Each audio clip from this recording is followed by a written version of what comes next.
Saturday afternoon Bhakti Vriksha program. Thank you for joining us today in person, whoever can join in person and whoever will be joining us virtually. So we'll be talking from Srimad Bhagavatam, 6th canto, the appearance of Vritrasura and the prayers sung by Vritrasura, known as Vritrasur Stuti. Okay, so we'll start with the Kirtan, then we'll continue with our discussion from Srimad Bhagavatam. जय राधा माधव कुंज बिहारी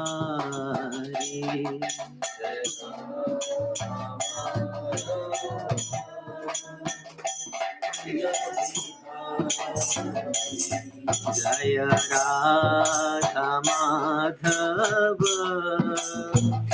कुंज बिहारी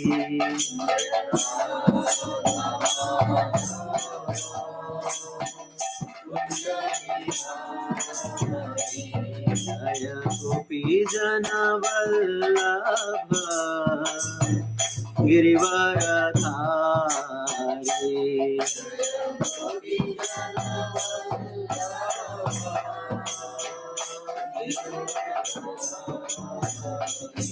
जय गोपी जन वल्लभ गिरिवरधारी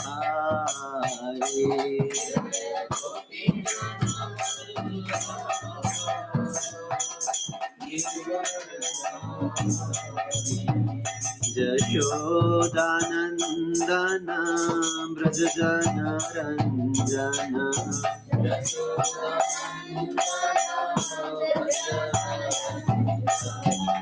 यशोदानंदन ब्रज जन रंजन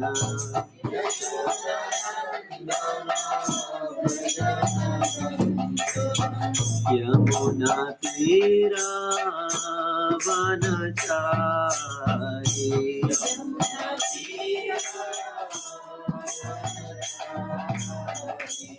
यमुना तीरा वनचारी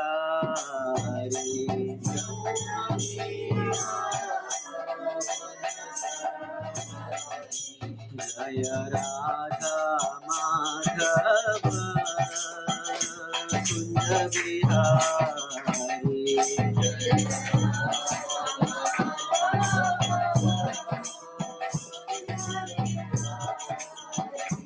जय Radha Madhav Kunj Bihari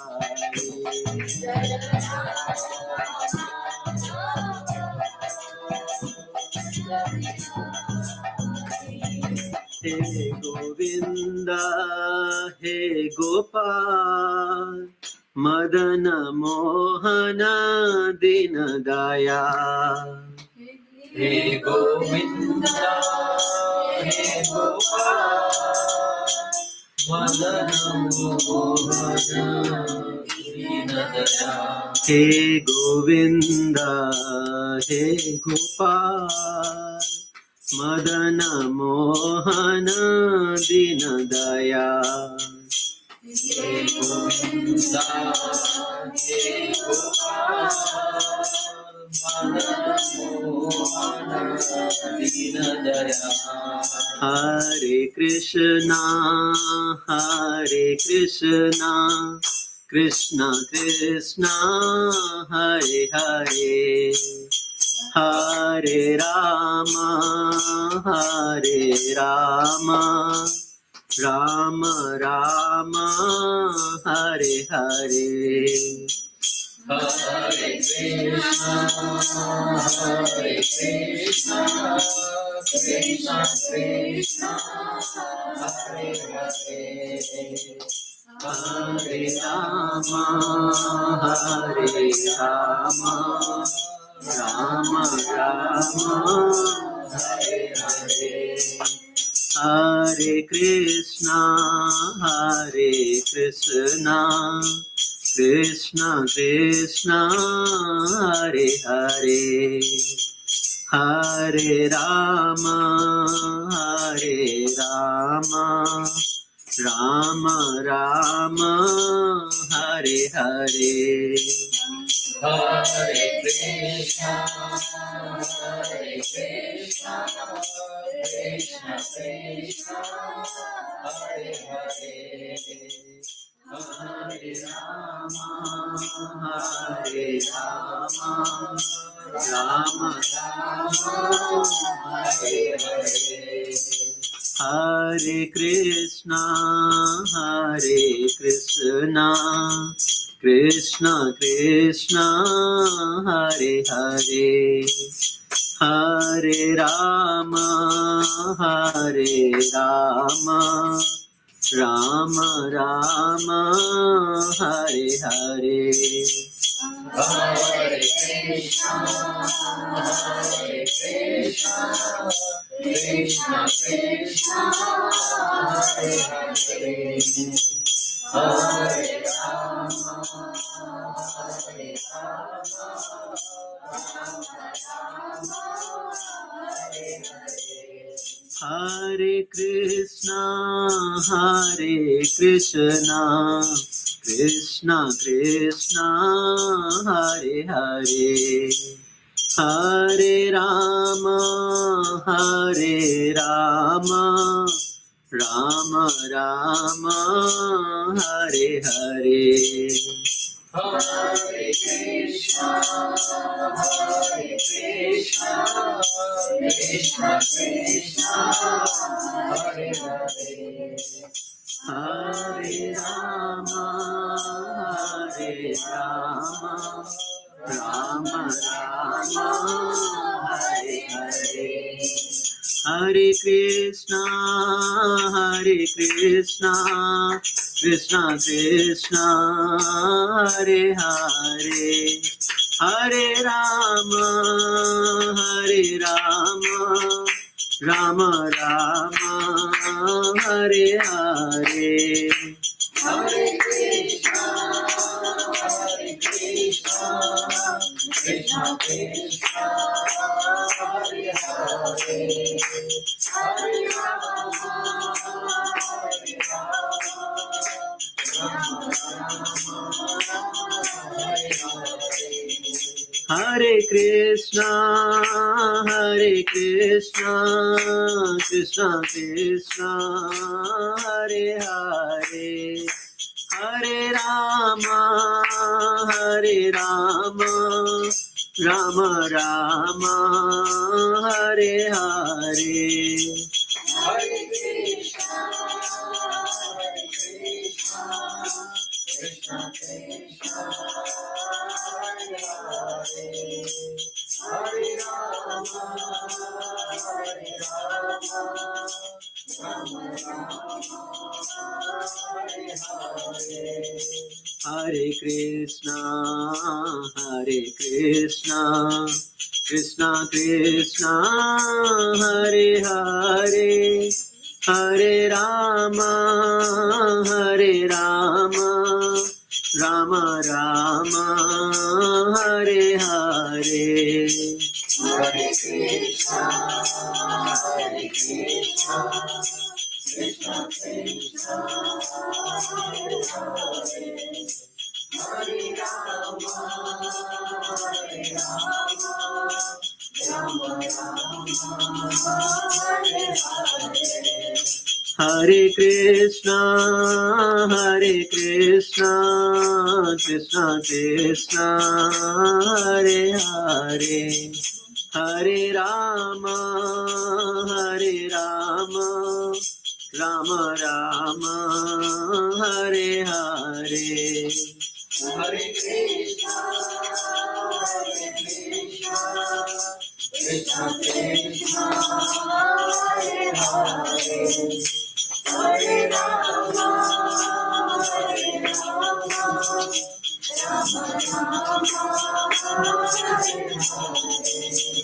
Hare Krishna, Hare Krishna, Krishna Krishna, Hare Hare.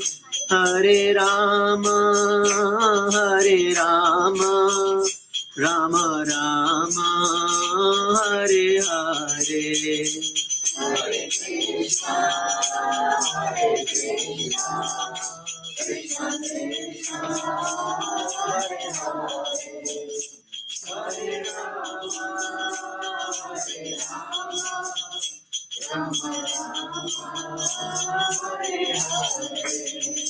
Hare Krishna, Hare Krishna, Krishna Krishna, Hare Hare, Hare Rama, Hare Rama, Rama Rama, Hare Hare. Hare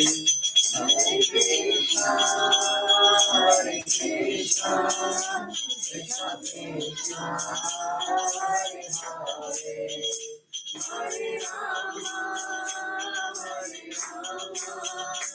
Rama Rama, Hare Hare. Hare Krishna, Hare Krishna, Krishna Krishna, Hare Hare, Hare Rama, Hare Rama, Rama Rama, Hare Hare. Hare Krishna, Krishna Krishna, Hare Hare, Hare Rama, Rama Rama, Hare Hare. Hare Krishna, Hare Krishna, Krishna Krishna, Hare Hare, Hare Rama, Hare Rama, Rama Rama, Hare Hare. Hare Krishna, Krishna Krishna, Hare Hare, Hare Rama, Rama Rama, Hare Hare. Hare Krishna, Hare Krishna, Krishna Krishna, Hare Hare, Hare Rama, Hare Rama, Rama Rama, Hare Hare.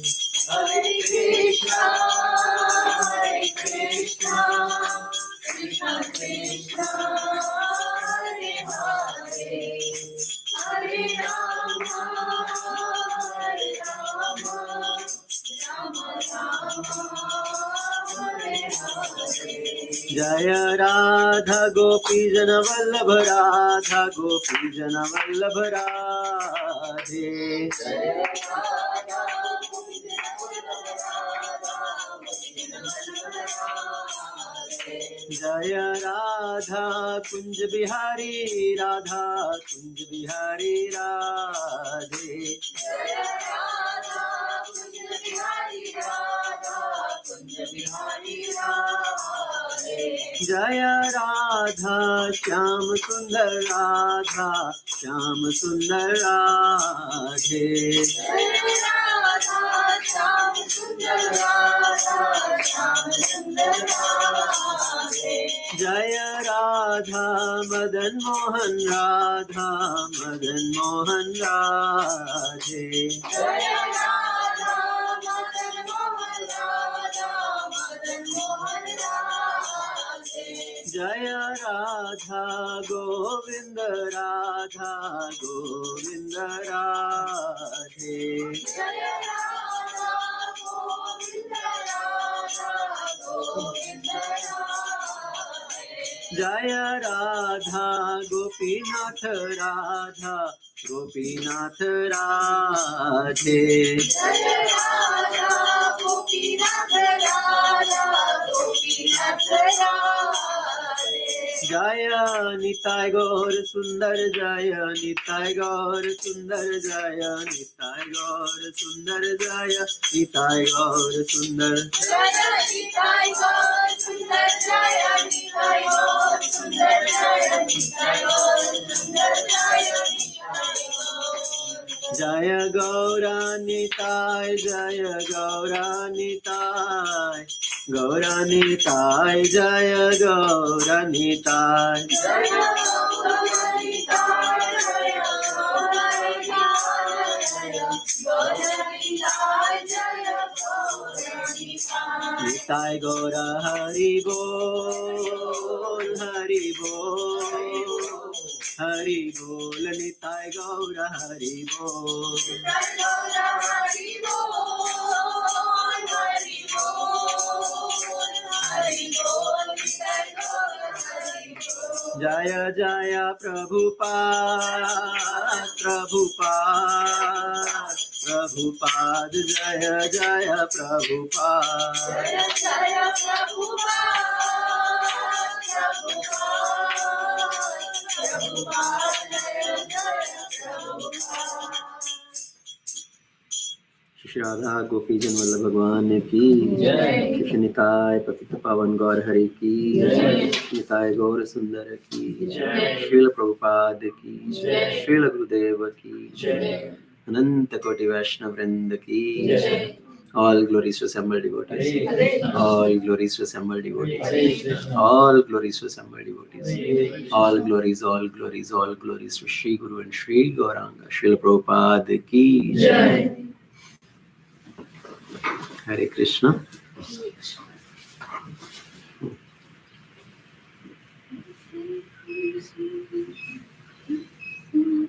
Somehow YouTube, Facebook Live ended for some reason. Do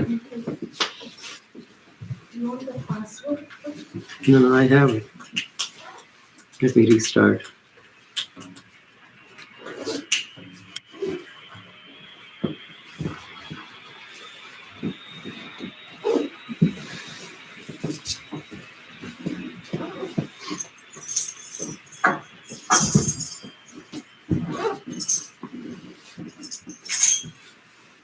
We have to share the link again.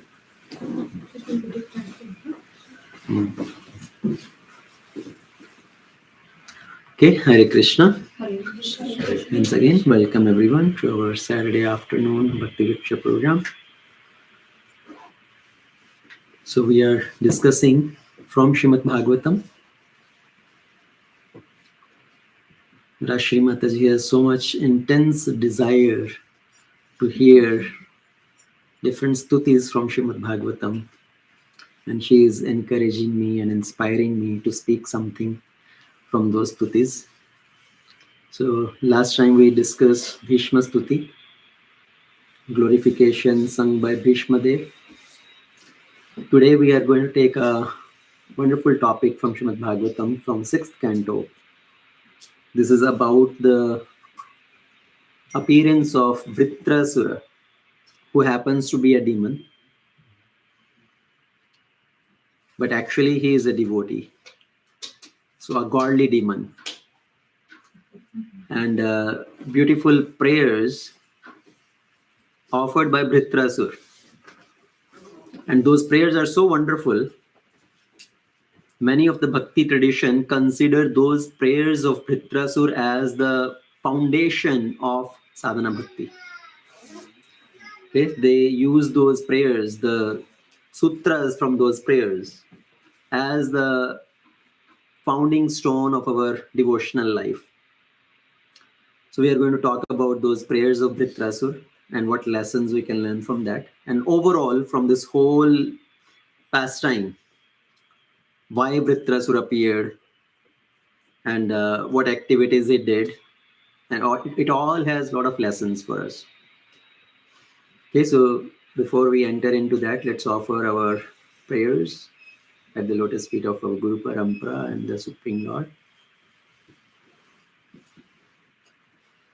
Om Ajnanatimirandhasya Jnananjanashalakaya Chakshurunmilitam Yena Tasmai Shri Gurave Namaha Mukam Karoti Vachalam Pangum Langayate Girim Yat Kripatamaham Vande Shri Guru Dinatarinim Paramananda Madhavam Shri Chaitanyeshwaram Namo Vishnupadaya Krishna Prishthaya Bhutale Srimate Bhakti Vedanta Swami Niti Namine Namaste Saraswati Devi Gauravani Pracharine Nirvishesha Shunyavadi Paschatya Deshakarine Namo Mahavedanyaya Krishna Prema Pradayate Krishnaya Krishna Chaitanya Namne Gauratshe Namaha Panchatattvatmakam Krishnam Bhaktarupa Swarupakam Bhaktavataram Bhaktakyam Namami Bhakta Shaktikam.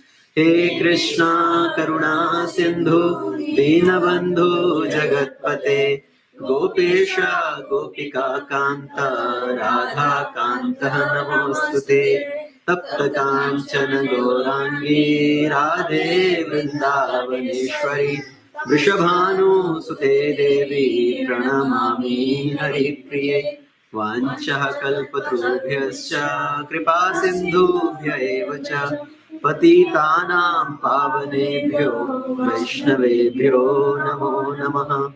Jai Shri Krishna Chaitanya Prabhu Nityananda Shri Advaita Gadadhar Srivasadi Shri Gaura Bhakta Hare Krishna, Krishna Krishna, Hare Hare, Hare Ram, Rama Rama, Hare Hare. Hare Krishna.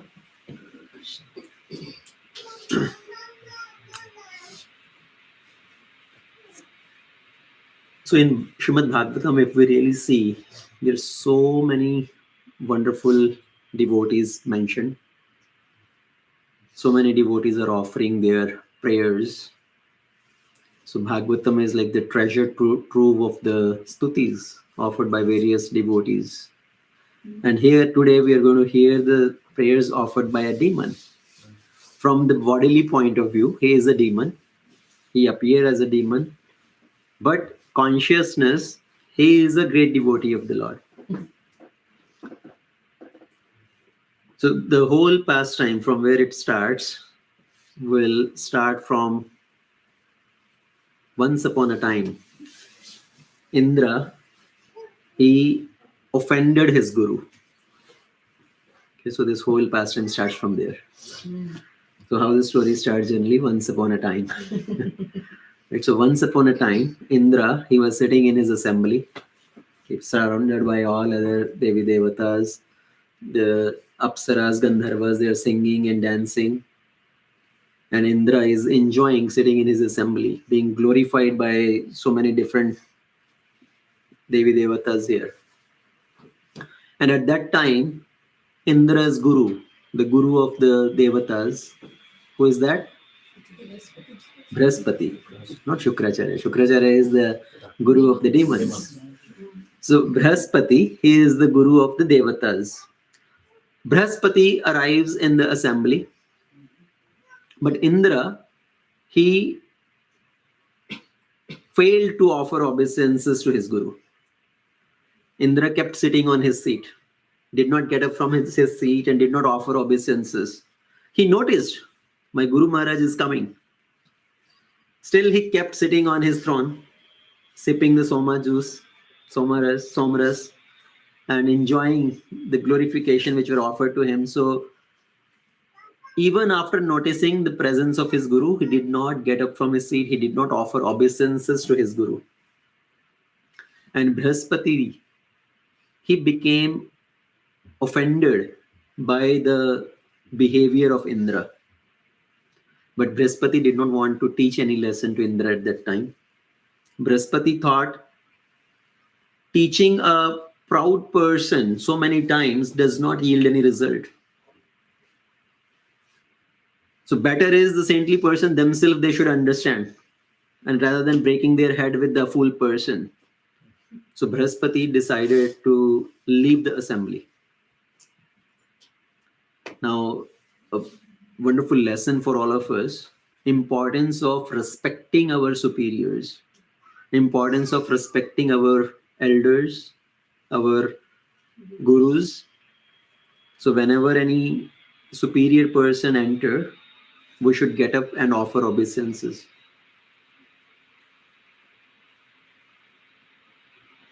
So even if somebody is sitting or resting and a superior person come, he should get up and offer respect.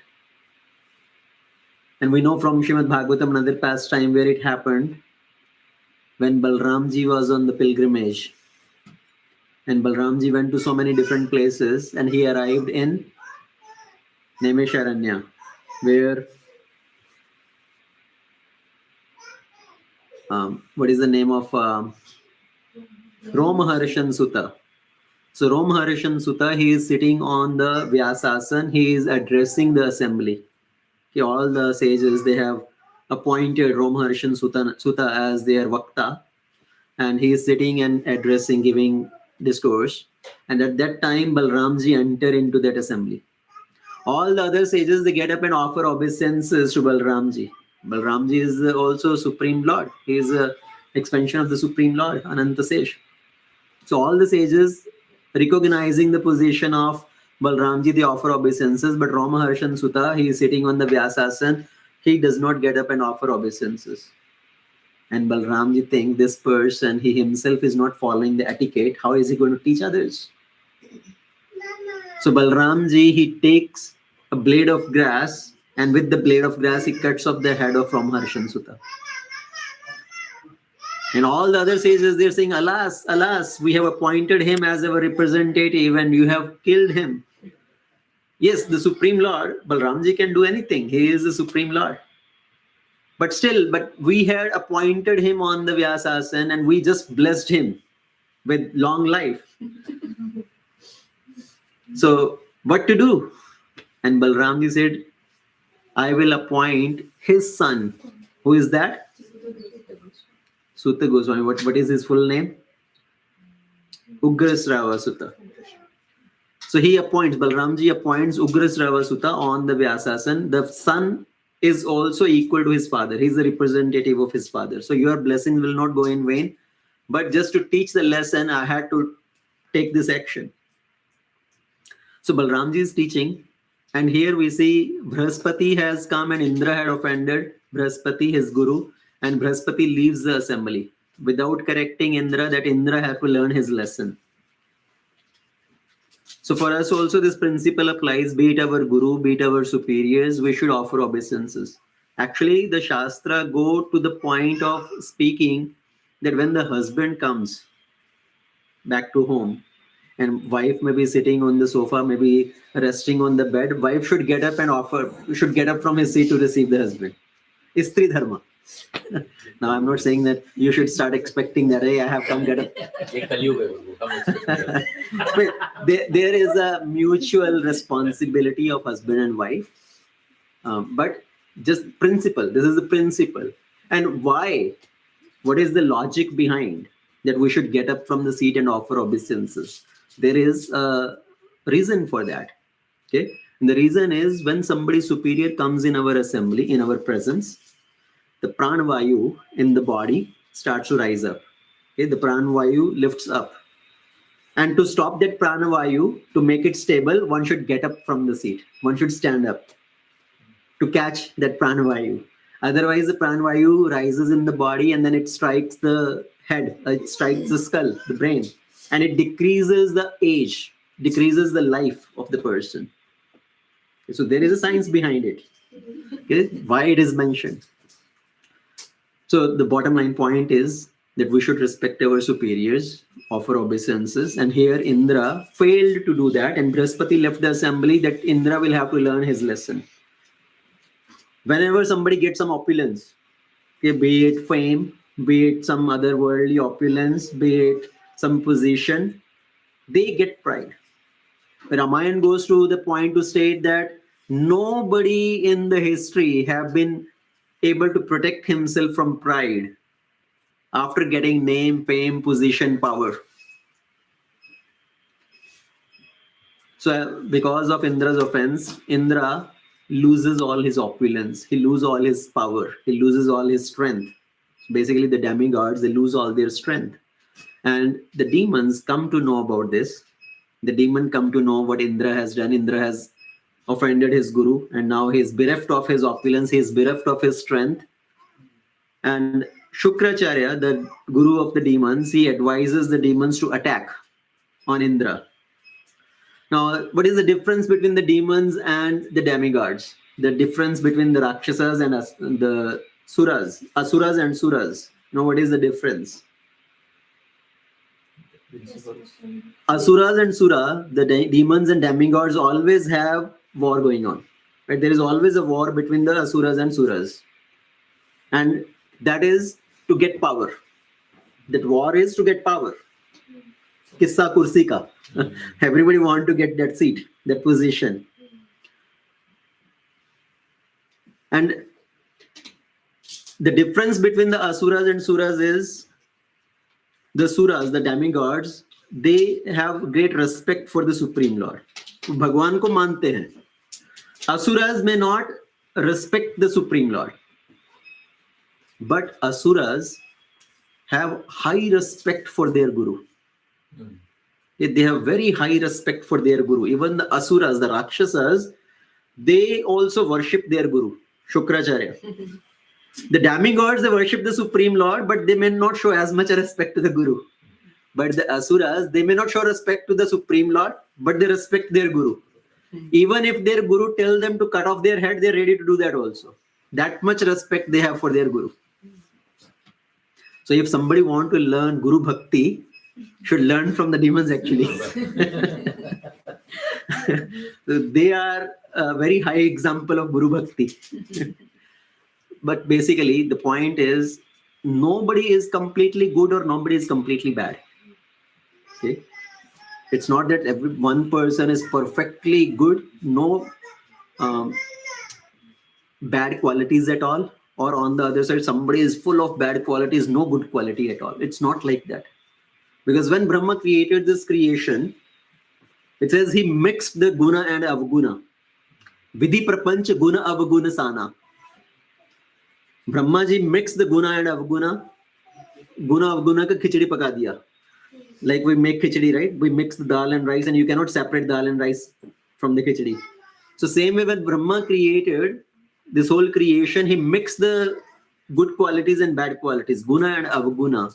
Somebody may have more of guna, good qualities. Somebody may have more of bad qualities, less of guna. But we cannot say one is 100% in good qualities and one is 100% in bad qualities.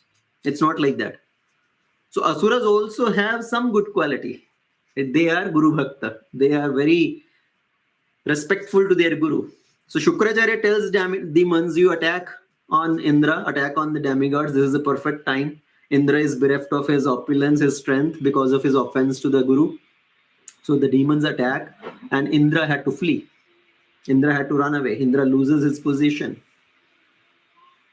Now after Indra has lost everything, where does Indra go? Indra comes to Brahmaji. Please help. We have lost our kingdom. We have lost all our opulence. We have lost our strength. And the demons have won over us. And when Brahma hears this, he first of all chastises Indra. Who told you to offend your guru? You should have been more careful. You should have respected your guru.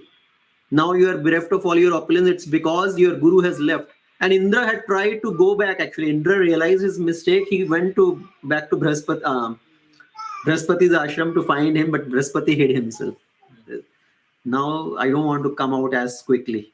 Now Indra have to learn his lesson the hard way. So Brahmaji tell Indra that, okay, you are not able to find Brihaspati. You are not able to get Brihaspati back in his position. In the time being, for the time being, you appoint somebody else as your guru. You appoint somebody else as your chief priest.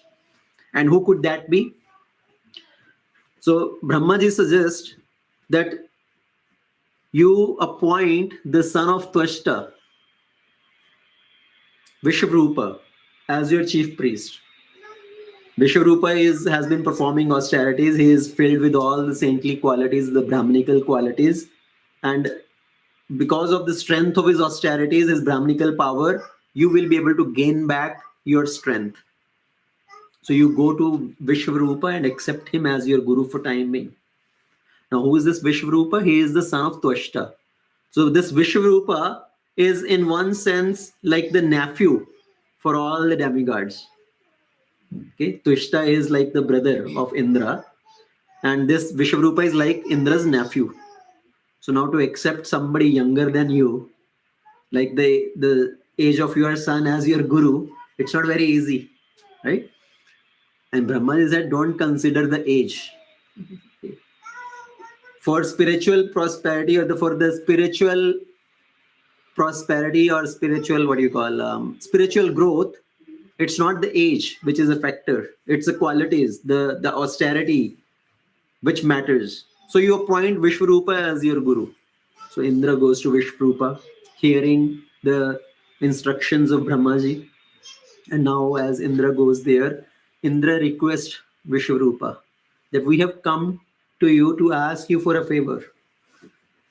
And when somebody approach you, when especially the superiors approach, you should not deny their request. You are like our son, and we are requesting you to do this favor. Based on your austerity, based on your strength, based on your Brahmatap, we want to gain back our strength. Please do not refuse. You become our chief priest, you become our guru. And Vishwarupa, also out of his humility, he says, I am younger than you, I am like your son. And it is the duty of the son to serve his elders, serve his superiors. So in that position, I am ready to do. I am ready to take that responsibility. I will do whatever is beneficial. So Vishwarupa accepts that post of the chief priest of the demigods. Now, what is the history of this Vishwarupa? Actually, Vishwarupa, his father is Twasta, who is a Brahmana, but Vishwarupa's mother is from the demon side. Anybody knows who is the mother of Vishwarupa? It's the name of Vishwarupa's mother is Rachana, or another name is Virochani. She is the daughter of Virochan. Basically, she is the granddaughter of Prahlad Maharaj. Okay, so she is the granddaughter of Prahlad Maharaj. She is the sister of Bali Maharaj.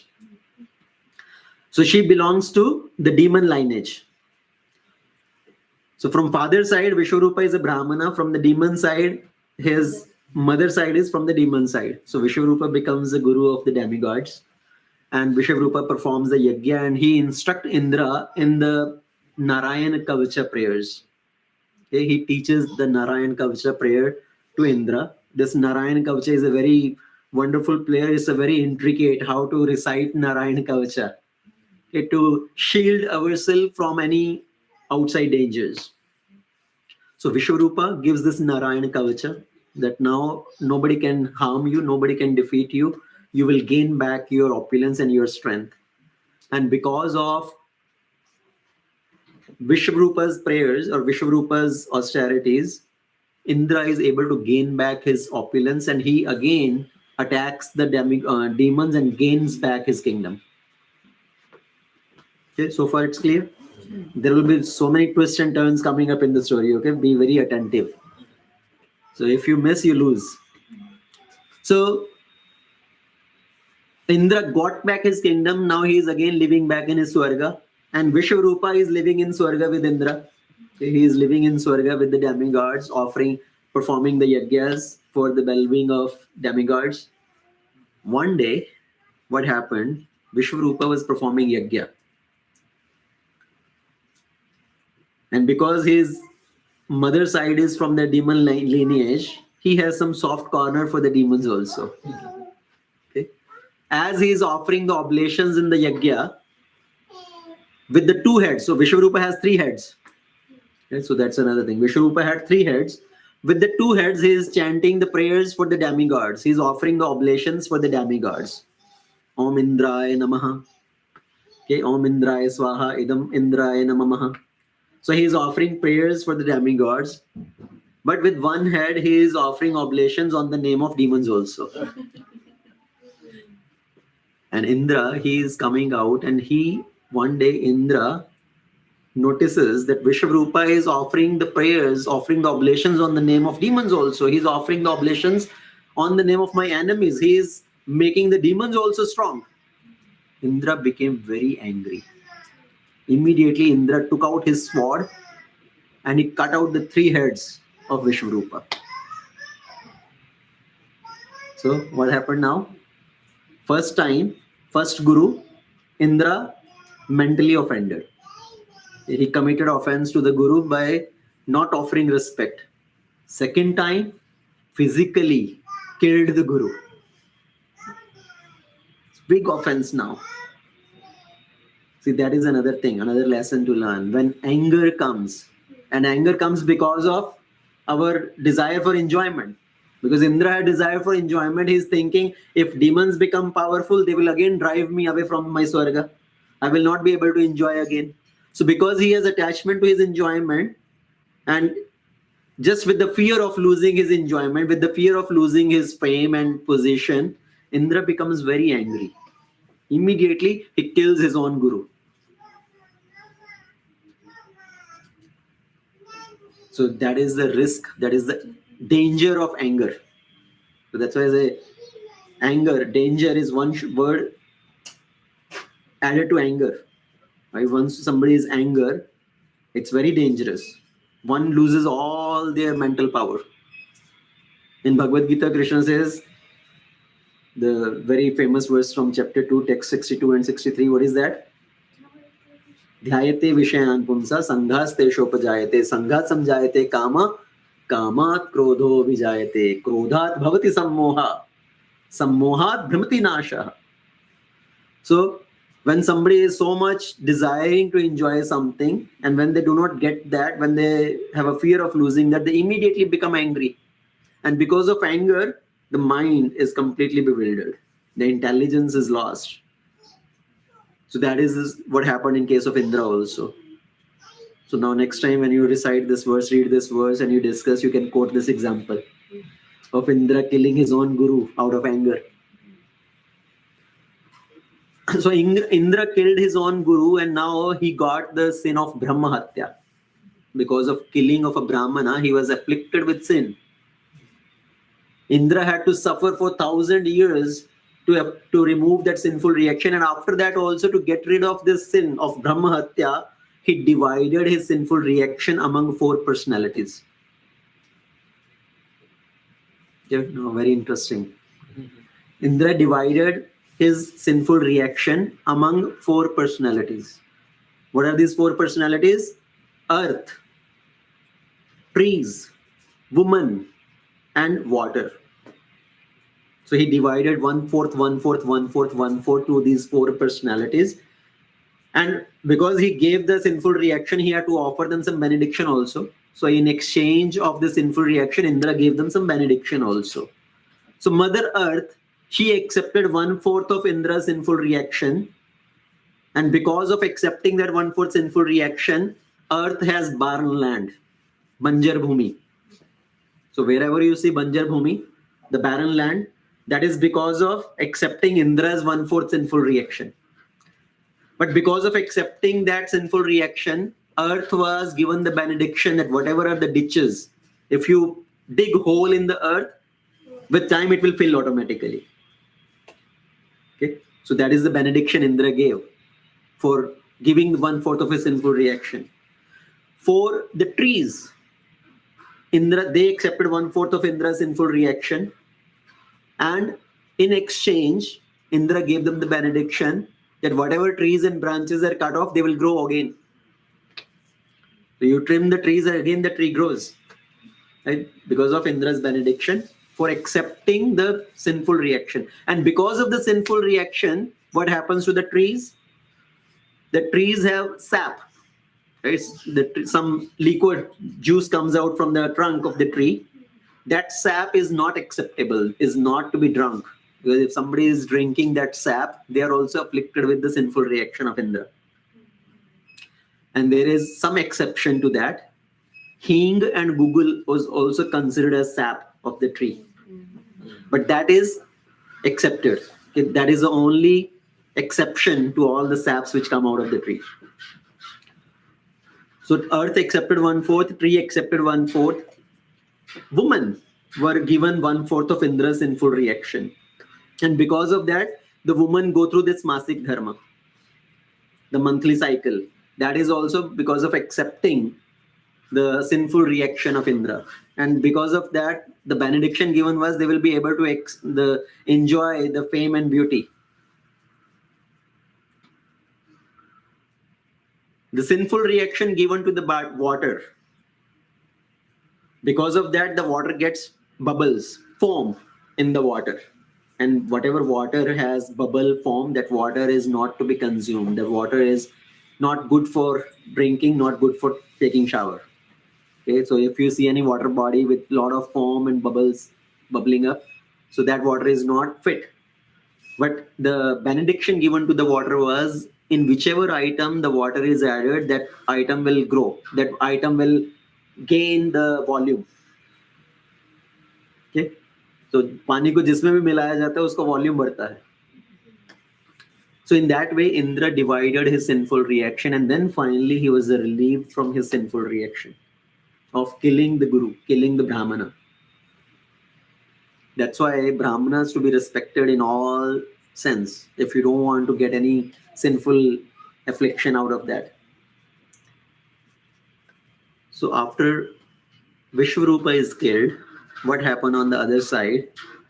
The father of Vishwarupa, Twashta. Okay, so he is a sage, he is a Rishi Twashta. He comes to know that Indra took my son, appointed him as his guru, but ultimately he killed my son. So Twashta became very angry at Indra. He said, Indra has killed my son, I'm going to create a demon who will kill Indra. Okay, I have to punish Indra for his action of killing my son. So Twashta, with the desire to punish Indra, with the desire to kill Indra, he wants to create a demon. He performs a yajna. Okay. Hatah putras tatas Twashta juhve indriya shatrave indra shatro vivardhaswa machiram jahe vidvisam. So Twashta, Hatah putras tatas Twashta. After the son of Twashta was killed, Twashta performed a yajna. For what purpose? Juhve Indraya Shatrave, to create an enemy of Indra. And he gave the oblations in the fire saying, Indra Shatro Vivardaswa, may the enemy of Indra increase his strength. Ma Chiram Jahe Vidvisam. So in a short duration, let a demon come out of this who will grow and grow and grow in strength to kill Indra. So that was his intention of performing the yajna, to create a demon.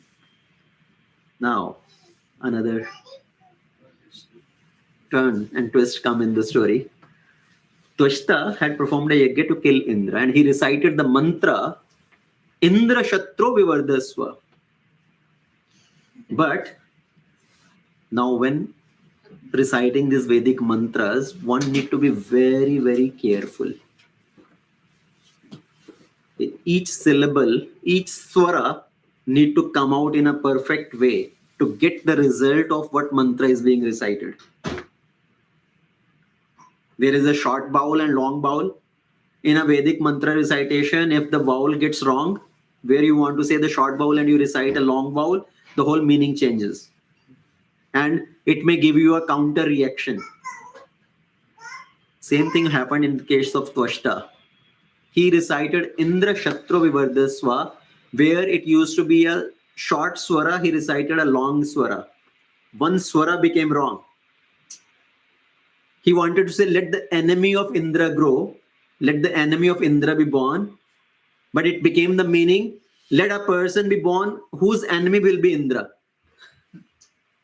Rather than the person who will come out of this yajna will kill Indra, it became the meaning that person who will come out of the yajna will be killed by Indra. Okay, so the whole meaning changed. Another lesson.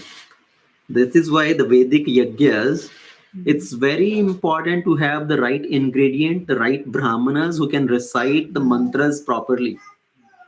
And in Kali Yuga, we cannot find the right qualified brahmanas, because to get that qualification, the brahmanas need to go to the Gurukula, train for years and years. It takes like about 14 years to get completely expert in reciting these Vedic mantras. If somebody is not a qualified brahmana and he is doing a yajna, he will do harm to himself also, and he will do harm to his yajman also. That's why in Kali Yuga, the Vedic yajnas are not recommended. We may do yajna, swaha, swaha, and who knows that you are getting a counter reaction. Right? So, because the brahmanas are not qualified and we are ourselves not qualified, there is no purity, there is no pure ingredient. That's why the Vedic mantra, recitation of Vedic mantra is not recommended. That is why in Kali Yuga, the system is chanting of Hare Krishna Mahamantra. Hare Krishna Mahamantra does not come as Vedic mantra. Okay? It's the holy name of the Lord. It does not have any rules and regulation to recite this mantra, that somebody pronounced the name wrong or somebody said it in a wrong swara, he will get a counter. There is no rules and regulation in chanting the Mahamantra. And people sometimes say, oh, why we cannot chant Om Namo Bhagavate Vasudevaya, Om Namo Narayanaya, Om Vishnave Namaha. These are Vedic mantras. The 12 syllable mantra, 16 syllable mantra, 8 syllable mantras. And in recitation of this mantra, to get the perfect result of this, one have to recite in a perfect meter, in perfect swara, to get the benefit of that. That's why in Kali Yuga, the chanting of Vedic mantra is not recommended. Just the Nama Japa is recommended. Hare Krishna, Krishna Krishna, Hare Hare, Hare Rama, Rama Rama, Hare Hare. So, this Twashta Maharaj, Twashta Muni, he recited the mantra which became the meaning that let the Rakshasa come out whose enemy will be Indra. Okay, so immediately a demon came out. So just to give you an example of the swara, how the swara can change the meaning, where to pause, where to stretch the word. You have heard that example, right? We say in Hindi, pakado, mat jane do. Otherwise, pakado mat, jane do. Completely two different meaning, right? Pakado, mat jane do. Catch them, don't let them go. Second is pakado mat, jane do. Don't catch them, let them go. Completely meaning change based on the swara, difference in swara, where you pause. Same thing is with Vedic mantras. Twashta Muni wanted to say, let the enemy of Indra grow. Let the meaning change. Let Indra's, whose enemy will be Indra, let that person come out. So immediately a demon came out of that yajna, who grew in a huge size. And because he covered the whole sky, his name was Vritra. Vritrasur. Asura. Vritrasur. So a demon who covered the whole sky. So that is the name of the demon who came out of this yajna.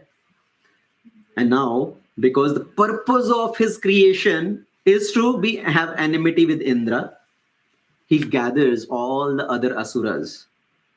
Now he is in charge of all the asuras. He gathers all the asuras and attacks on the demigods. Now, as this demigod attacked, as these demons attacked the demigods, all the sages, all the saintly people, they are lamenting that, oh, what will happen now? Indra's enemy is coming. He's going to destroy Indra again. And he's going to cause a disturbance in the whole creation. And they pray to Indra, please kill this demon. Indra, along with all his demigod army, he also comes out to fight with this demon. And as Indra and all the demigods are throwing their weapons at the demons, Vritrasura swallows all the weapons. He's so huge, he just swallows all the weapon. Seeing all their weapon getting failed, that they are not able to do anything to harm this demon, all the demigods again become very afraid. And immediately all the demigods again run away from there. We cannot do anything to this demon. We are attacking with all our weapons and he's just swallowing all the weapons. So they again go and they take shelter of the Supreme Lord. They pray to Lord Vishnu. It's so many prayers they recite to Lord Vishnu. Please protect us. You are the shelter of all the demigods. You are the creator, maintainer, and annihilator of everything. You protect your devotees. Please give us your shelter. Please protect us. And Lord Vishnu, he comes out in front of the demon, in front of the demigods. He shows his darshan and he tells the demigods that you please go to this sage Dadhichi Muni. Okay, there is a sage by the name Dadhichi. You go to this sage and ask for this sage to give his bones to you. Asking for somebody's bones means you're asking the person to give his body, right? To die and give his body to you. So Lord Vishnu is telling the demigods, you go to Dadichi and ask him to give his bones to you. With those bones of Dadichi Muni, you go to Vishwakarma and ask him to make a weapon. And that weapon is Vajra, thunderbolt. Indra's thunderbolt. So you make that thunderbolt. With that thunderbolt, then you will be able to defeat the defeat the demons. You will be able to kill Vritrasur.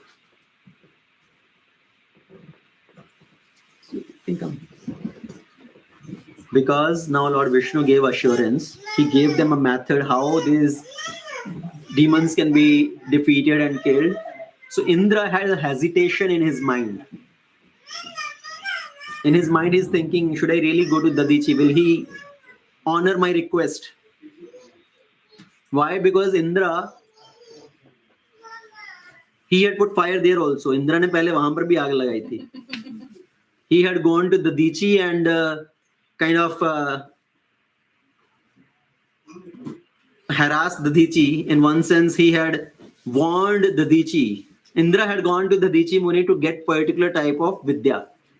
Okay, Dadichi had a particular type of Vidya called Ashwavidya, which is to cure in a particular situation. So Indra had gone to Dadichi to get that knowledge, and Dadichi denied, saying, this Indra, he gets puffed up very soon and I don't want to give this knowledge to Indra. So because Dadichi denied to give that knowledge to Indra, Indra became very angry and he warned Dadichi, if not me, then not to anybody else also. अगर मुझे तुम ये विद्या नहीं दे रहे हो तो याद रखना किसी और को भी मत देना. If you give this knowledge to somebody else, I'm going to kill you. So he had warned Dadichi Muni in that way. And later, Ashwini Kumaras. Ashwini Kumaras are like the physicians of the demigods. Right? They are the surgeons of the demigods. So Ashwini Kumaras had come to Dadichi for getting knowledge of this medical science.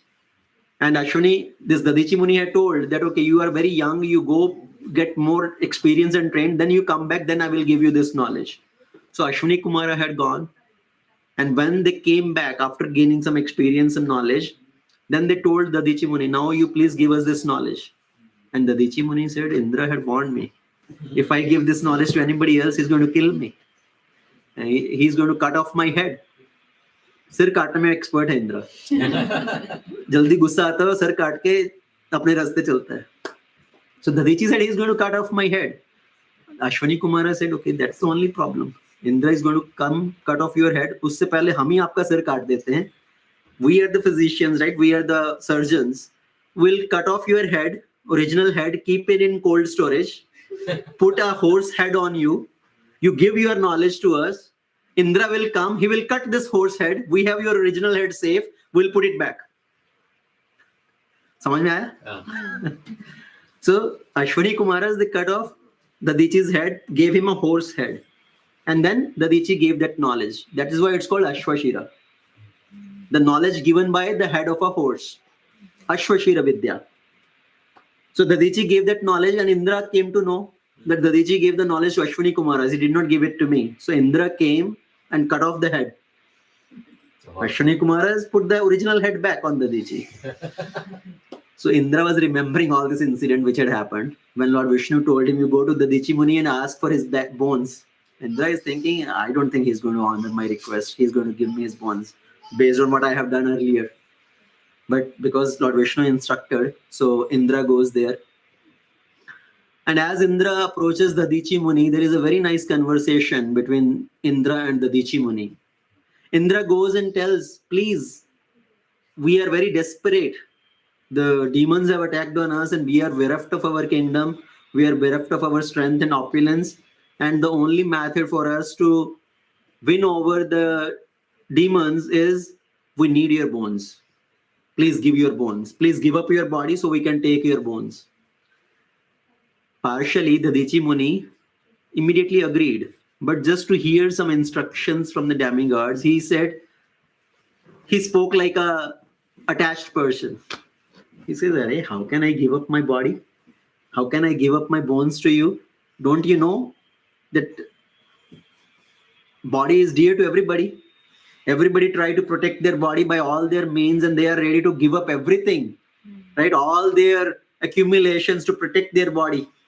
Generally we have seen, right? People first give up their health to gain wealth. And when they have gained wealth and health is gone, now they are ready to give up their wealth to gain back the health. Right? They are ready to give up everything.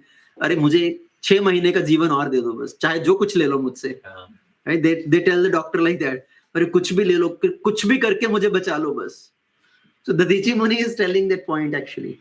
Don't you know everybody is attached to their body and they do anything and everything to protect their body. They are ready to give up all their accumulation. And how much pain somebody has to go through when they die. So how can I give up my body? Actually, the Dadichi Muni is a great sage. The whole purpose of his living is to do welfare for others. That is the life of a saintly person. But just to hear something from the demigods, the Dadichi spoke like this. And in response to the Dadichi's statements, what does Indra say? That actually a noble person should not try to hide anything. He should be willing to give everything for the welfare of the others. See, if a beggar knew the difficulty of the donor, the beggar will not ask. अगर भिखारी को पता होता कि देने वाले को कितना कष्ट होगा तो भिखारी मांगेगा क्यों? एंड सेम वे जो देने वाला है, जो दाता है, अगर उसको पता हो कि भिखारी की जरूरत कितनी है तो वो देने से मना क्यों करेगा? So you see, Indra is making a very wonderful statement to just show his side, that I am such a desperate situation, that is why I am begging. And the life of the saintly person is to do welfare for others. So please do not hesitate to fulfill our need. So the Dadichi Muni said, okay, anyways, this body is going to die one day and it will be eaten by the animals. Better while living, I will do some welfare for others. So here I am ready to give up my body. So the Dadichi Muni, he went into trance. He sat in his samadhi posture and meditated on the Supreme Lord, and he gave up his life here. So then Indra, he took the bones by cutting off the body of the Dadichi Muni, who took the bones out, the whole pinjar, right? What do you call the whole your skeleton?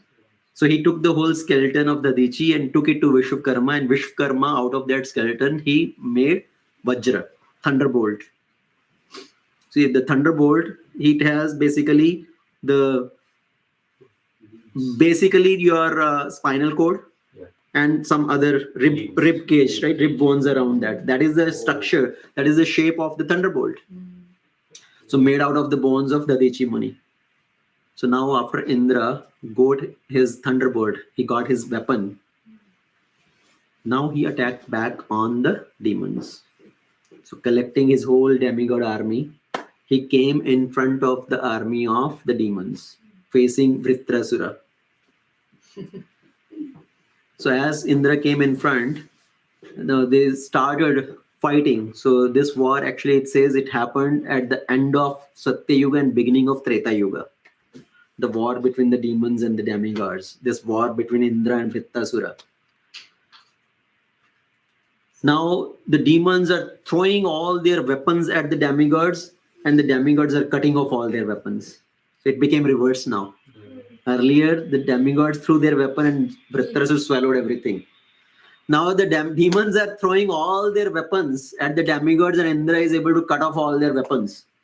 Demons took the mountains, the stones, the trees, they are throwing at demigod army, but they are able to destroy everything to pieces. Now the demons became afraid.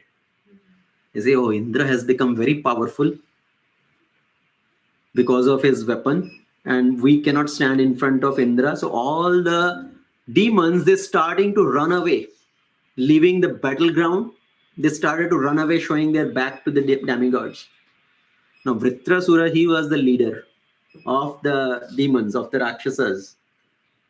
Now Vritrasura, as he see all his associates are running away from the battlefield, Vritrasura, he gave instruction to the Asuras.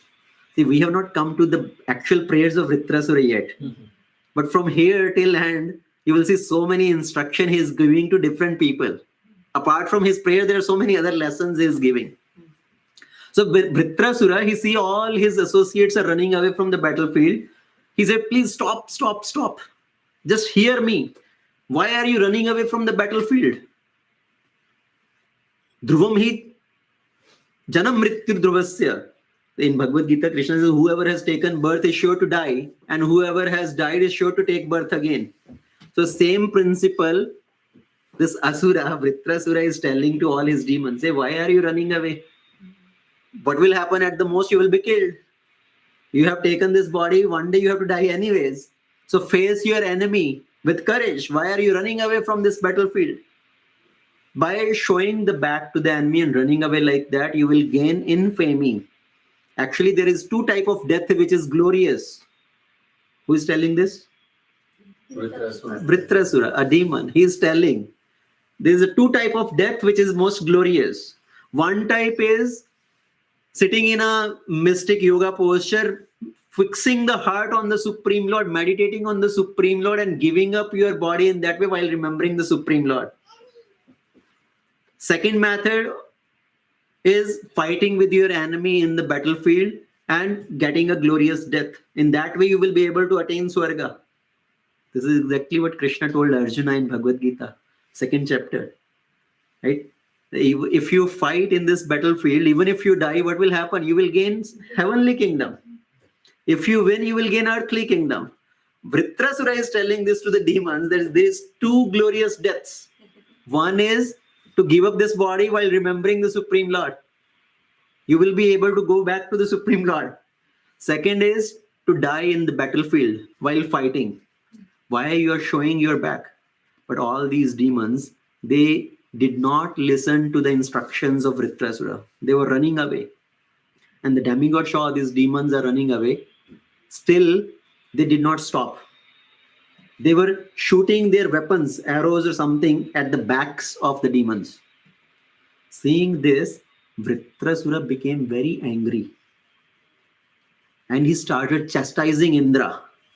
Hey, you fool, you consider yourself a very great hero, but you are kind of killing the people who is running away from the battlefield, who has already shown the back, and you are killing those person. What kind of glory you will get by killing such person?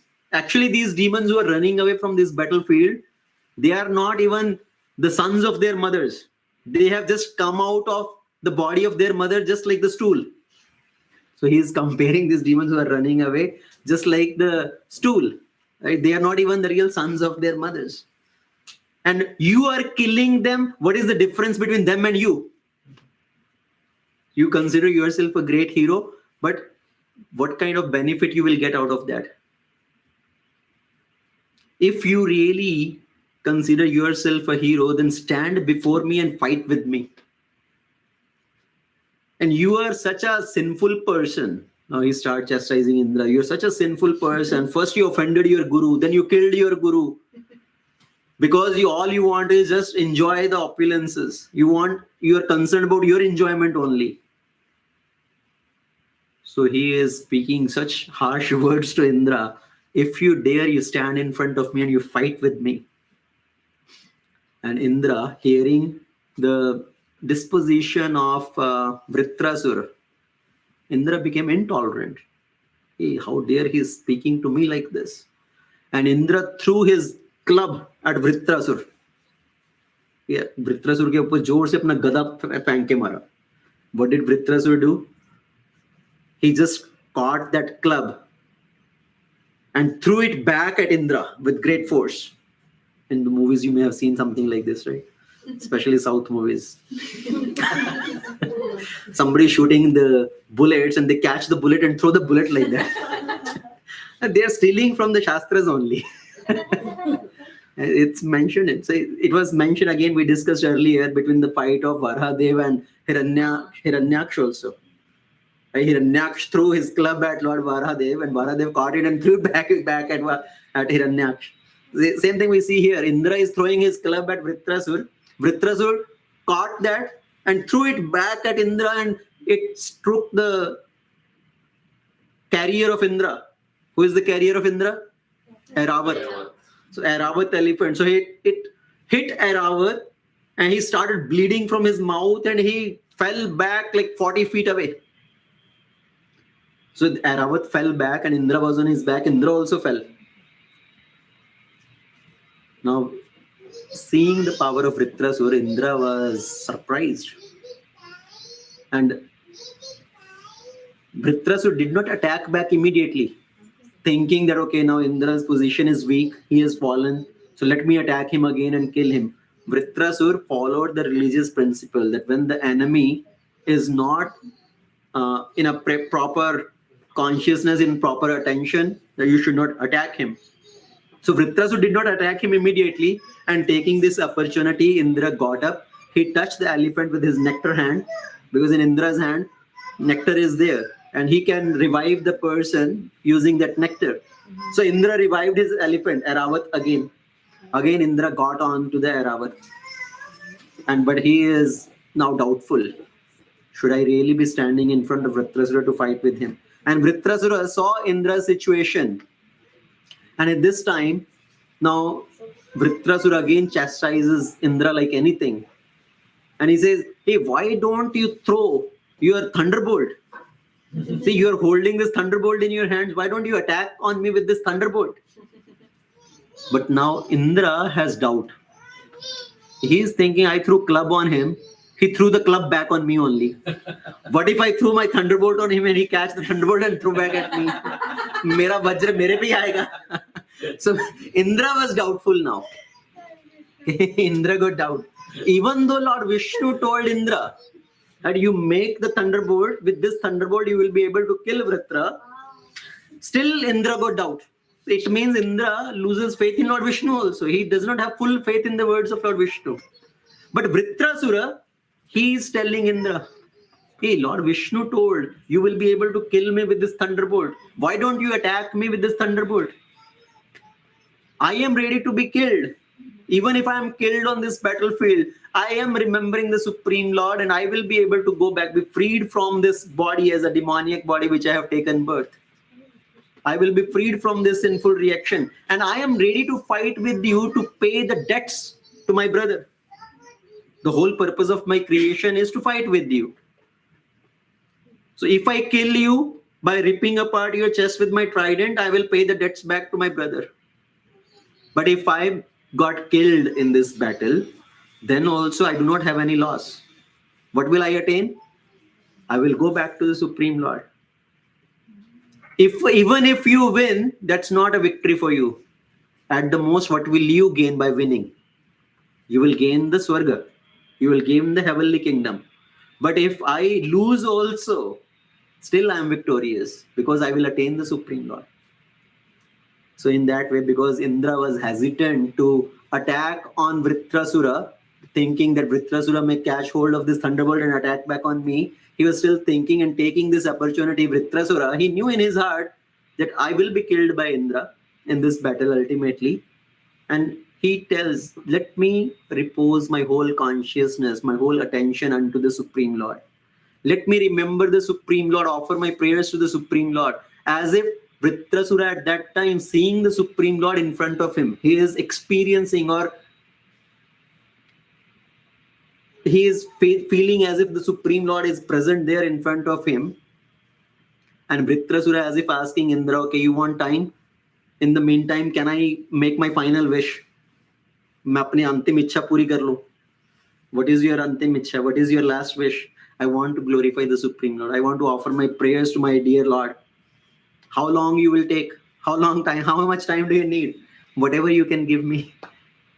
So Vritrasura at that time, he started offering his prayers to the Supreme Lord. And these 4 prayers, actually in the Vallavacharya Sampradaya, Pushti Marg, these 4 prayers are considered as the rules of their sadhana bhakti, that every devotee should offer these 4 prayers, recite these 4 prayers in front of the Lord. At home, you have some altar, some temple, you have some deities or picture of the Lord. Recite these 4 prayers in front of the Lord every day. The 4 prayers offered by Vritrasura. So let's recite these 4 prayers and try to understand the deep meaning. What is the bhav of Vritrasura while offering these prayers? Aham hare tava pade kamula Dasanudaso bhavitasmi bhuya mana smreta supater gunamste granita vaka karam karotu kaya. So what is Vritrasura praying here? If you really understand the meaning, what is my desire? What is my expectation out of worshipping you? Aham hare tab pade kamula. Dasanudaso bhavitasmi bhuya. He's addressing the Lord by the name Hare, Hari. What is the meaning of Hari? What is the meaning of word Hari? In Chaitanya Charitamrita, the meaning of Hari, the word Hari is defined as Hari Shabde Nana Artha Doi Mukhyatara.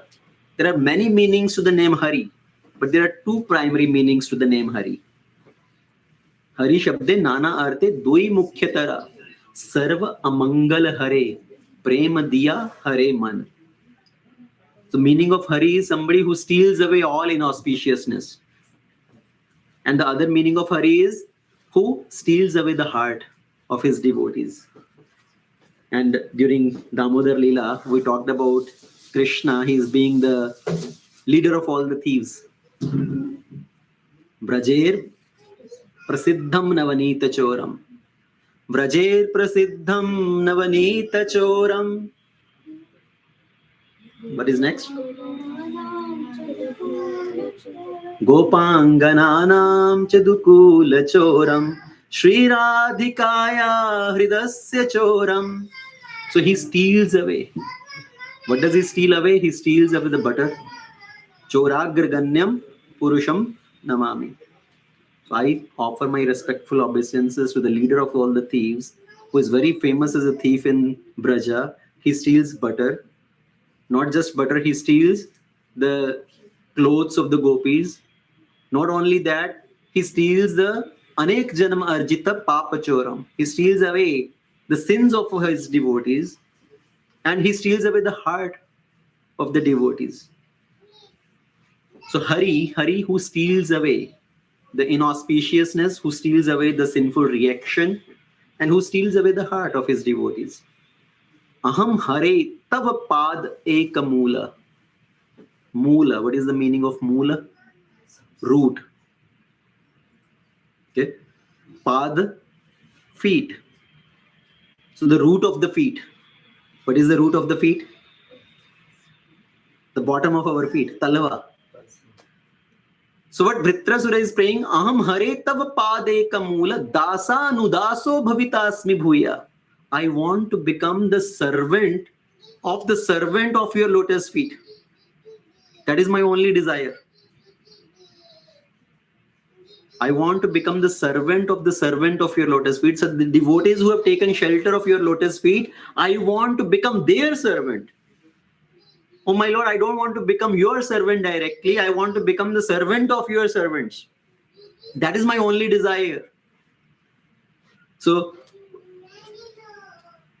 if we really see, that is our philosophy also, what Chaitanya Mahaprabhu is teaching, whatever acharyas are teaching, that we should become the servant of the servant of the servants of the Lord. We cannot approach the Lord directly. We cannot become the servant of the Lord directly. First, we have to take shelter of the devotees of the Lord, serve them, and then we may be able to render some service to the Lord. Just like if you go for a job interview, right? If you apply for a job in a company, what do they ask you? What is your prior experience? Do you have any other experience before you join here? Have you done some service somewhere else? They want to see your experience. The same way, when we come to the Lord, my Lord, I want to serve you. The Lord will ask, do you have any prior experience? Have you served somewhere else? Have you learned how to serve? So the expectation is you first serve the devotees of the Lord, get some training, then you can become eligible. Actually, we cannot serve the Lord directly. Who is serving the Lord directly? Radharani is serving the Lord directly. Balramji is serving the Lord directly. So our position is to become the servant of the servant of the servants. Who are the servants of the Lord? Our Guru Varga.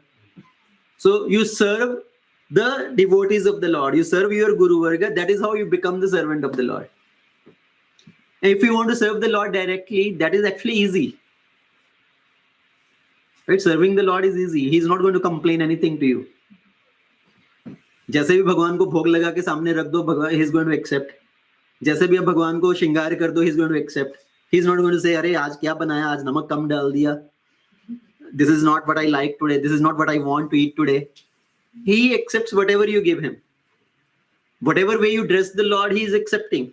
He is giving completely himself to the devotees that, hey, whatever way you want to dress me today. He doesn't complain. But when you serve the devotees, then you have to think 100 times. Isn't it? Then you have to be very careful.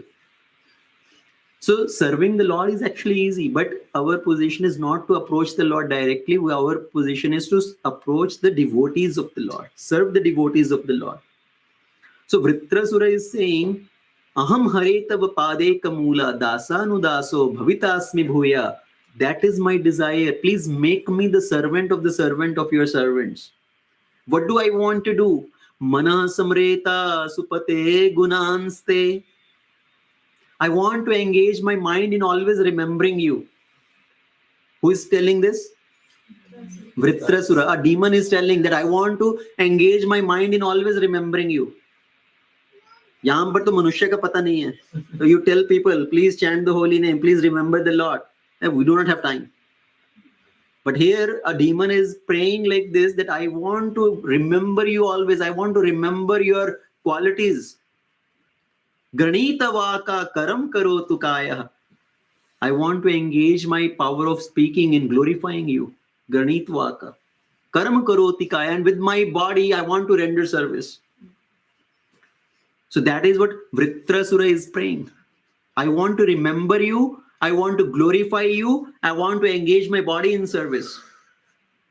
And whose service I want to do? I want to become the servant of your servants. So as I said, now Vritrasura is experiencing the Lord as if face to face.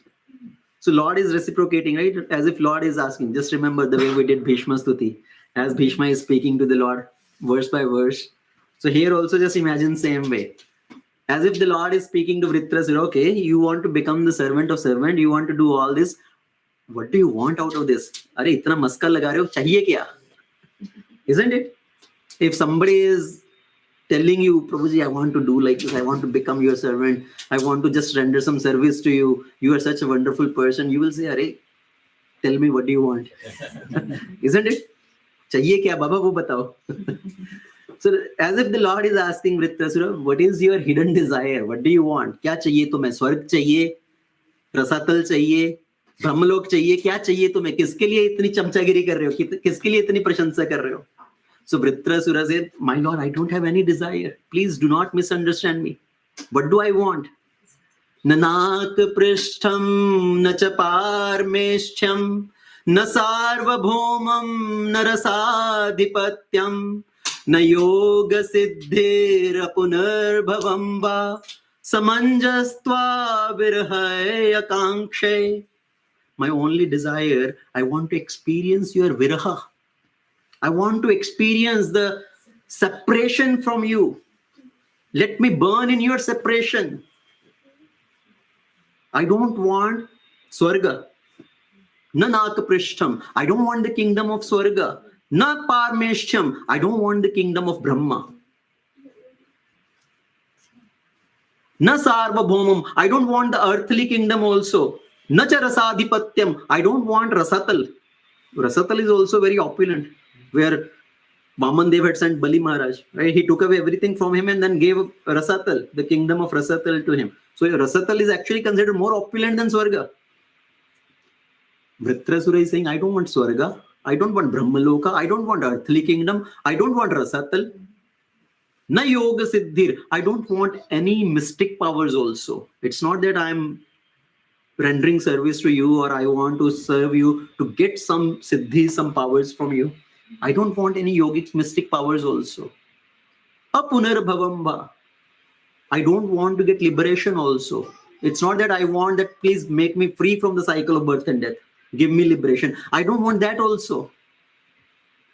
Samanjastva virhaya kankshe. My only desire is in your separation. I don't want anything. All I want is I want to burn in your separation. I want to remember you. I want to experience remembering you when you are not in front of me.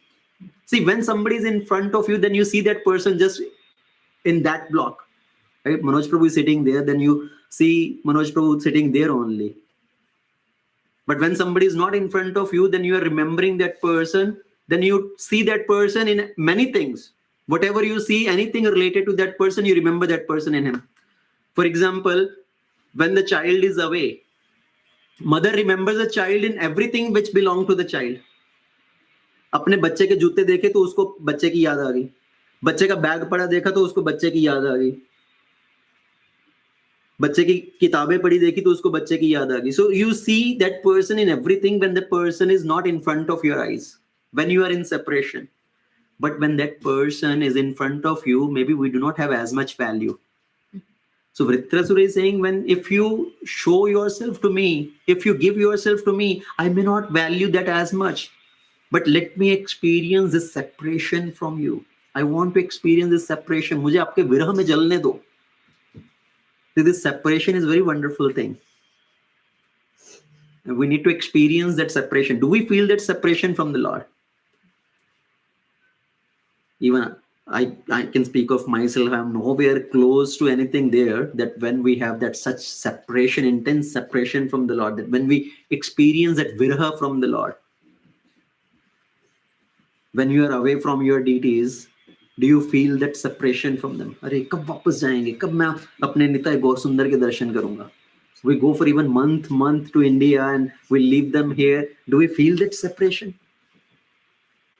We leave our Grama Vigraha, right? Whatever our temple deities are, they are called Gramya Devata, right? So those are Radha Gopijan Bhallav is like our Gramya Devata. We leave them for so many days. We go away. Do we remember them? We feel separation. Do we feel separation for them? Do you feel separation from the Dham? अरे वृंदावन गए 1 साल हो गया. I am feeling intense separation from Vrindavan, Radha Madan Mohan, Radha Govind Dev Ji, Radha Gopinath. When will I go back again?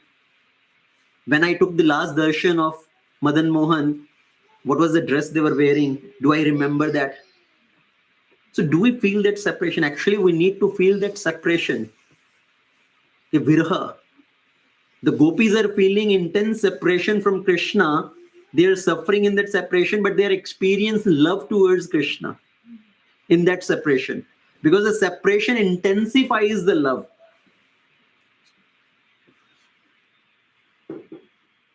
Right? Krishna left for Mathura, leaving behind all the Brajavasis, Mother Yashoda, Nanda Baba, all the cowherd boys, all the gopis. They are suffering in separation from Krishna, but their love is increasing. And there are so many wonderful devotees in the history who are experiencing this separation from Krishna. Mirabai, if we speak about Mira Charitra, there are so many wonderful things we can discuss about Mirabai. Actually, Mirabai, so many people, so many saints told Mirabai, why don't you go to Vrindavan?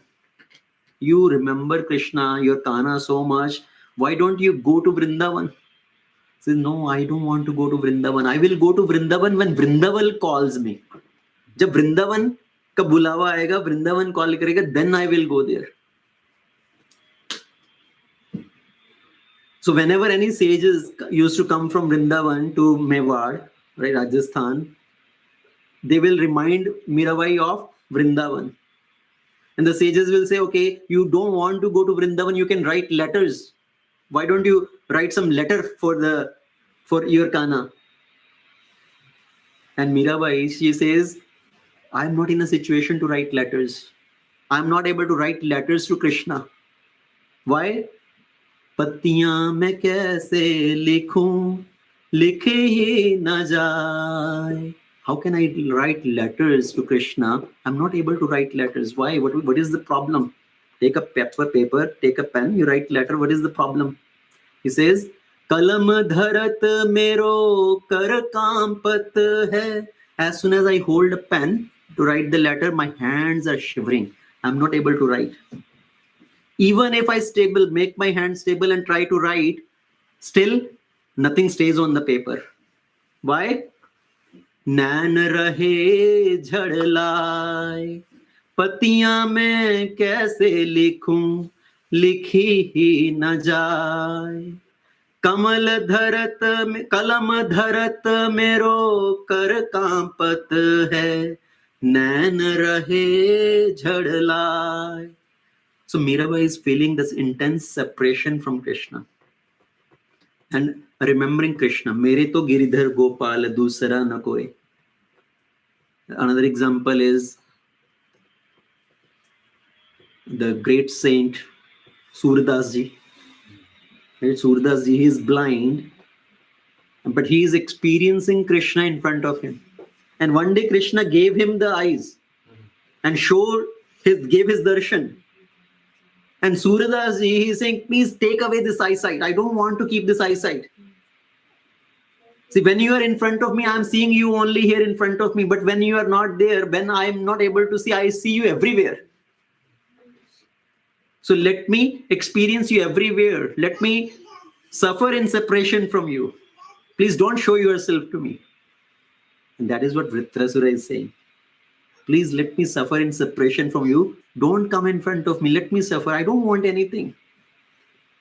And okay, you want to suffer. How do you want to feel that separation? How do you want to feel that separation? So Vritrasura gives few examples. How I want to experience that separation from the Lord. What are the examples? How you want to experience that separation? Vritrasura says, Ajat paksha eva mataram khaga satanyam yatha vatsatara kshudhartah priyam priyeva vishitam vishanna manoravindakshti drakshate tvam. Let me see you with the eyes of my heart, with the eyes of my mind, in your separation. How? First example he gives is Ajat Paksha Eva Mataram Khaga. Just like a newborn bird who has not developed his wings yet, he always, throughout the day, he waits for his mother. The mother bird has gone in the forest to bring some grains. So throughout the day, the mother bird is in the forest picking some grains, and in the evening, the mother bird come and feed the baby bird. So Vritrasura is giving that example. How throughout the day, a baby bird experiences separation from his mother, waiting for his mother to come back to feed him. The same way I want to experience separation from you. And as if Lord says, okay, but the baby bird, because he doesn't have wings yet, that's why he's in his nest waiting for the mother. But as the baby bird develops the wings, he flies away. He goes away, leaving behind everything.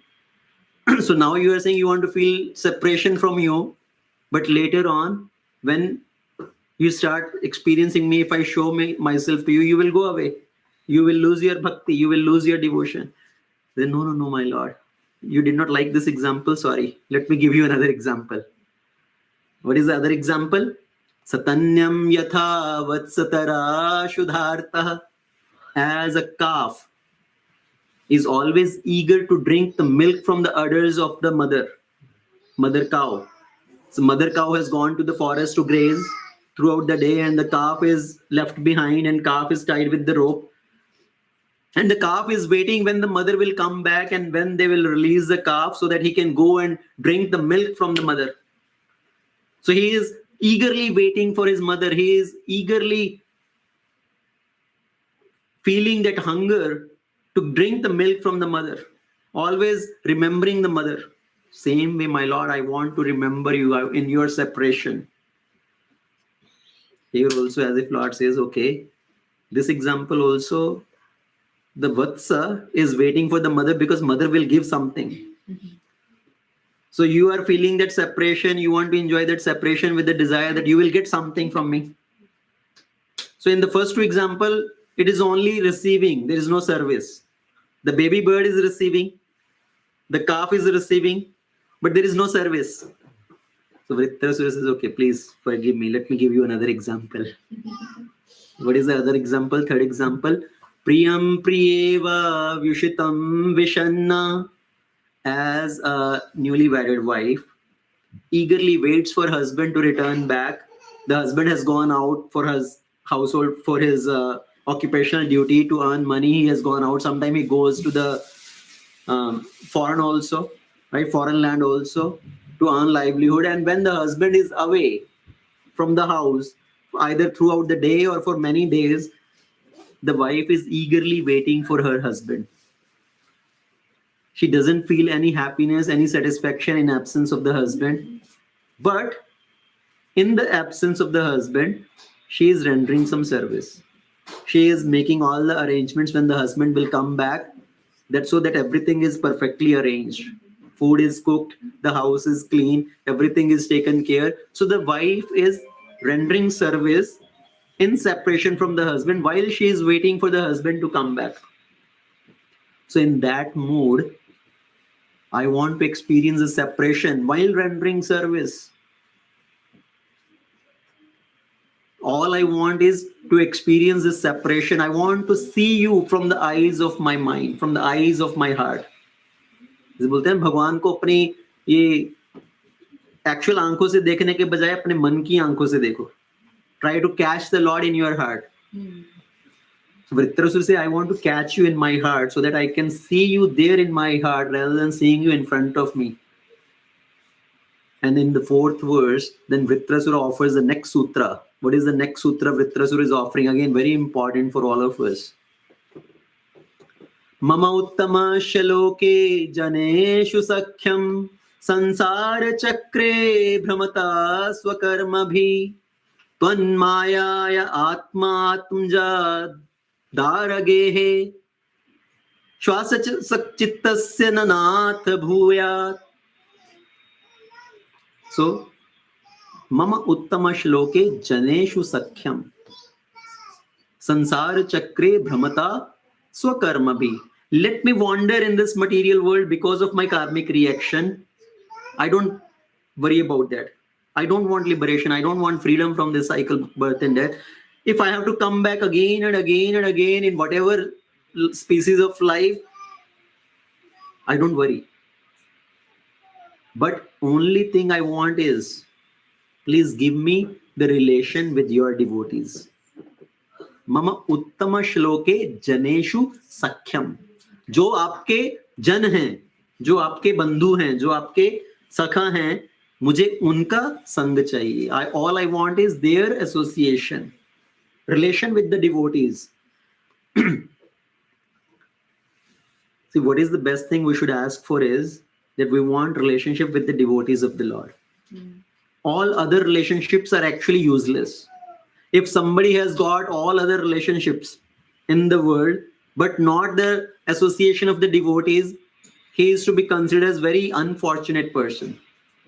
If you have all the relations which are taking you away from the Lord, actually you are very unfortunate. Because only when you have relationship with the devotees of the Lord, then they will inspire you to go towards the Lord. So that is the real relationship. If somebody has got a very nice, beautiful wife, or somebody has got a very handsome husband, but he or she is not a devotee of the Lord, and that person is entangling you in this material world, then that is not something desirable. If you have so many friends, but that friend is not taking you towards Krishna, but trying to pull you into this materialistic activities, he is not actually really your friend. But on the other side, if you have any relative, any relationship with the devotee who happens to be a devotee, they will take you towards Krishna. If somebody marries a devotee wife, a girl marries a devotee husband, so they will inspire them to turn towards Krishna. If you have a friend, that person tells you, come for satsang program. See, today we have satsang program, come for that. He is again and again calling you, inspiring you. And you say, I don't bother. What is this satsang? Who is this person speaking? And you say, okay, let me send you some short video. You watch that. So you will feel inspired. And then you can come. So if you have any of that relationship, that is the desirable thing. Because that will help you to turn towards Krishna. But any other relationships in the world, they will drag you down, take you away from Krishna. Before coming to the process of bhakti, we have so many different relations. and those relations were in the foreground, and Krishna Bhakti was in the background. We even didn't know about Krishna Bhakti and all this. But as slowly as we come in the process, all our other relatives and relations, they go in the background, and Krishna and devotees of Krishna, they come in the foreground, right? Now, every day, every week, you are meeting with the devotees. How often you talk to your relatives? Earlier, maybe every day you're calling home, you're calling this relative, that relative. But now slowly, all those have gone down. Now maybe once a year, some Diwali or New Year, you call some other relatives. But we are meeting with the devotees so often. And that is what is desired. And that is what Vritrasura is telling in his prayers also. Mama uttama shloke janeshu sakhyam sansara chakre bhramatah swakarma bhi. Twan mayaya atma atamja dhara geheshva asakta chittasya nanatha bhuyat. He's saying, my dear Lord, because of your maya, under the influence of your maya, somebody who is too attached to his body, or his children, or his wife, or his household, whose mind is so attached to all these things, please do not give me any relationship to those persons. Please don't give me any association of such person who are too attached to their own body or the children or the wife or the house. So they are all under the influence of Maya. But I want the association of your devotees. So if we learn these sutras from Vritrasura, those are the building blocks of our bhakti. Okay. First sutra, let's revise. First sutra, I want to become the servant of the servants of the Lord. Not approaching the Lord directly, but surrendering to the devotees of the Lord. Second, always remembering the Lord in the mind, speaking the glories of the Lord and rendering the service. 2 sutras in first verse. Second verse, sutra, I don't want anything else. I don't want anything in return from you. All I want is that give me your intense memory so that I can remember you in all situations. Let me feel that viraha from you. We cry for so many things in this material world, but have we ever cried for the Supreme Lord? कभी भगवान के लिए आंसू बहाए हैं क्या? So actually the great saintly people, they tell, the great sages, they tell, when you shed tears in separation of the Lord, then you can say that yes, now I'm progressing in bhakti. Till then, our bhakti has not started. So we are all at, maybe I can say for myself at least, we are in the beginning stage only. Not even come closer to when you can start shedding tears in separation from Krishna. So Sutra 3, remembering the Lord intensely without any exchanges from the Lord. And then third verse basically gives the example in what kind of separation I want to experience. So fourth verse, Sutra in the fourth verse, I want relation with the devotees of the Lord. And I don't want a relationship with people who are too much attached to the material life, right? Who are filled with attachment to all these bodily relationships. I don't want any association of those things because they will influence me also. You go to India, people say, okay, to kitna paisa kama liya? Have you built your own house? Because all they can think of is house only. Right, Naresh bro? Experiences. So people say, "Arey, job mein promotion hua, manager ban gaye, kya ho tumhara? What is your designation these days?" Because people who are attached to these things, they will talk only about those things only. But if somebody is talking to you about bhakti, okay, how are you progressing in bhakti? How many rounds are you chanting? How much time are you spending in reading? How much time are you spending in hearing Krishna Katha? That is somebody who is really inspiring you to uplift yourself. So these are the sutras. So Vritrasura recited these prayers and Indra was awestruck. Indra was thinking, Arey, he is in a demon body and he is such a surrendered soul to the Lord. He is such a great devotee of the Lord. And I am here to kill him. He is such a great devotee. Actually, the demons are under the influence of mode of ignorance. But this person standing in front of me, he is in Shuddha Sattva. So he is demon on the name of body only, but from consciousness, he is such a wonderful devotee of the Lord. So Indra was again confused. Should I fight or should I not fight? And then Vritrasura again inspires Indra to fight. Let's see, you should fight with me. We should do our karma. We have come here to fight. Now let's do our karma. Let's relieve ourselves from this karmic reaction. And at that time, Vritrasura threw his trident at Indra, okay, to invoke him to fight. And Indra immediately became attentive. With his trident, he cut off, with his thunderbolt, he cut off the trident of Vritrasura and cut off one of his arm. So Vritrasura lost his one arm. And now Vritrasura is standing there again with the mood to fight. Vritrasura is saying, I will do my duty till my last breath. I was created to fight with you. I will do my duty till my last breath. I will fight with you. And Vritrasura, at that time, he attacked Indra with another mace. And he struck Indra again with such a force that Indra, he dropped thunderbolt from his hand.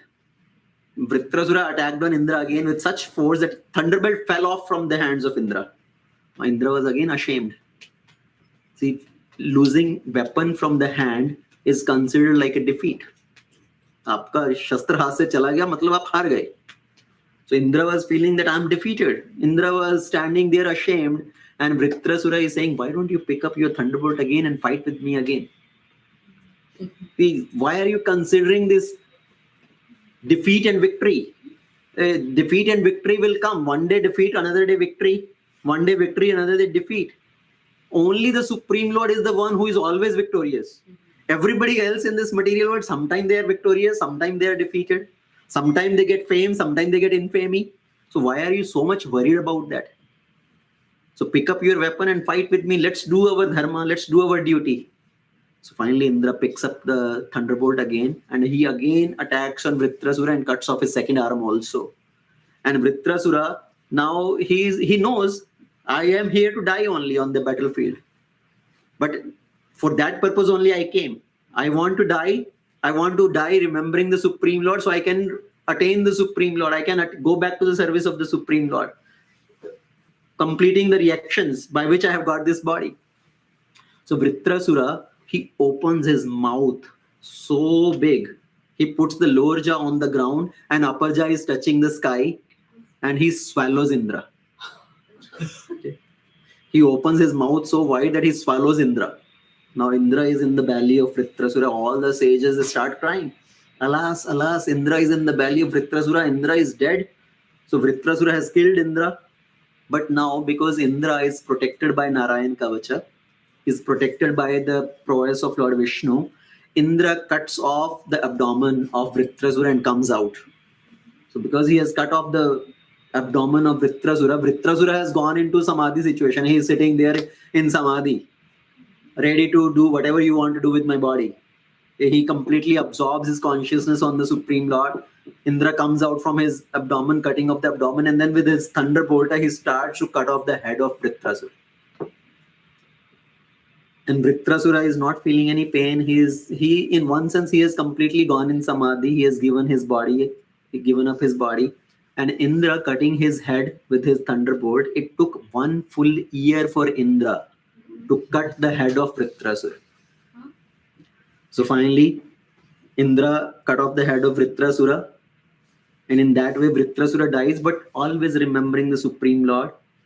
Even though Vritrasura lost his life, in one sense he is defeated in this battle, but ultimately Vritrasura is victorious. What did he gain? The service of the Supreme Lord. Indra, even though he is victorious in the battle, what did Indra gain? Just the heavenly kingdom. Again filled with so much of fear, of always being attacked, of losing his position. So even after winning, Indra lost, and Vritrasura, even after losing, he won. So that is the glory of Vritrasura here. That wonderful prayers recited by Vritrasura. And when Shukdev Goswami is speaking this pastime to Parikshit Maharaj is filled with now some questions, filled with some doubts. Demons are generally under the mode of ignorance. They are cruel-hearted. They never surrender to the Supreme Lord. But we see this demon Vritrasura, He was such a great devotee of the Lord. He is speaking such a wonderful prayers to the Lord. How come he born as a demon? Who is Vritrasura? And then Shukdev Goswami speaks about the history of Vritrasura. Who was Vritrasura? Why he had to accept this body as Vritrasura? Okay, so that is the link here. Some of you already know who was Vritrasura earlier, but we are going to reveal that in the next session. Okay, so who was Vritrasura? Why he had to accept this body of Vritrasura for a short time, but still he was a wonderful devotee, even in the body of a Asura. Okay, so we'll stop here. Grantra Srimad Bhagavatam ki jai. Srila Prabhupada ki jai. Ananta Koti Vaishnava Vrinda ki jai. Hare Krishna. Vrindanath Prabhu ki jai. Hare Krishna. Everyone for joining. We're going to end it here. May God give you more strength to take. Need. So all I